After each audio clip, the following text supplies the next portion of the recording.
અમદાવાદમાં sports fee વિવાદમાં શાળાને ડીઓનો આદેશ. ગ્લોબલ ઇન્ટરનેશનલ સ્કૂલને ડીઓએ આદેશ આપ્યો છે. શાળા સંચાલકોને કચેરીમાં હાજર થવા ફરમાન આપવામાં આવ્યું. સંચાલકો વાલીઓની બેઠક બોલાવી હતી અને પ્રિન્સિપાલ હાજર રહ્યા ન હતા.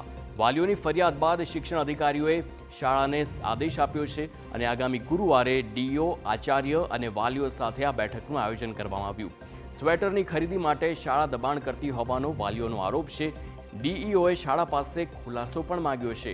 શાળા યોગ્ય ખુલાસો નહીં આપે તો કરાશે કાર્યવાહી.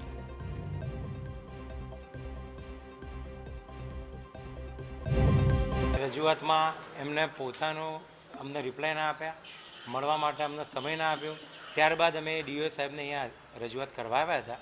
ડીઓ સાહેબે અમારા પ્રોબ્લેમ બધા સાંભળ્યા છે, એમને પ્રોપર જવાબ આપ્યો છે અને આગળ એમને કીધું છે કે અમે સ્કૂલ ઓથોરિટી જોડે કોમ્યુનિકેશન કરીને તમને ઇન્ફોર્મ કરીશું અને જે તે પ્રિન્સિપાલ સાથે તમારી વાલીઓની જોડે મિટિંગ જે થાય એ અમે તમને સમય અને જાણ અનુસાર વાત કરીશું. પાછી એફઆરસીના નિયમ પ્રમાણે એનાથી કેટલી વધુ લઈ શકે, તો એમને જે ટર્મ ફી બાબતની જે સમજનો પ્રશ્ન હતો એ ટર્મ ફી બાબતે અમે એમને સમજ આપી છે. બાકીના મુદ્દાઓ એમના ખૂબ જેન્યુન છે અને આમાં શાળાને ચોક્કસ અમે કારણદર્શક નોટિસ તો આપેલી જ છે.